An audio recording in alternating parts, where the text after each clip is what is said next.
আমাদের ছোটবেলায় ভালো টিফিন মানে ছিল এই চাউমিন। এখন তো অনেক রকম খাবার পাওয়া যায়, আমাদের ছোটবেলায় সেরকম কিন্তু অত বেশি খাবার দাবার পাওয়া যেত না। বাড়িতে ভালো টিফিন বললে লুচি আর চাউমিনই জুটতো কপালে। আর এই রকমভাবে চাউমিন আমাদের সময় হতো না, হতো আলু, পেঁয়াজ, গাজর, বিনস যা যা সবজি আছে তার সঙ্গে অল্প একটু বাদাম দিয়ে চাউমিনটা বানানো হতো। আর এখন কিন্তু আমরা একটু ফ্যান্সি রান্না করতে ভালোবাসি, যেমন ব্রকলি দিয়ে চাউমিন খেতে আমি ভীষণ ভালোবাসি। আর এই চাউমিন বানানোর সময় দিন পিৎজা পাস্তার সস। টমেটো সস দিয়ে অনেকবার চাউমিন খেলেন, কিন্তু পিৎজা পাস্তা সস দিয়ে চাউমিন তৈরি করে দেখুন, দুর্দান্ত খেতে লাগবে। আমি আজকে ঠিক এরকমভাবেই বানিয়েছি। চাউমিনটা খেতে সত্যিই দারুণ হয়েছিল।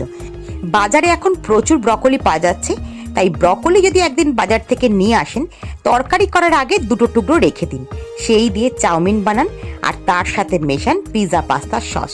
দেখবেন বাইরের দোকান থেকে কিনে আর চাউমিন খাচ্ছেন না, বাড়িতে বানিয়েই খেতে ইচ্ছা করছে। আজকে আমি চাউমিনটা বানিয়েছি পেঁয়াজ, রসুন আর সবজি দিয়ে। এতে কিন্তু ডিম, চিকেন, চিংড়ি মাছ কিচ্ছু নেই, একেবারে ভেজি বলতে পারেন। বেশি করে দিয়েছি গোলমরিচ গুঁড়ো আর পিৎজা পাস্তার সস। এইভাবে একবার চাউমিন বানান বাড়িতে, আমার মনে হয় আপনাদের ভালো লাগবে। অবশ্যই এই চাউমিনের মধ্যে কিন্তু পেঁয়াজ কলি বা পেঁয়াজ পাতা দেবেন। আমি যেমন আজকে পেঁয়াজ কলি দিয়েছিলাম।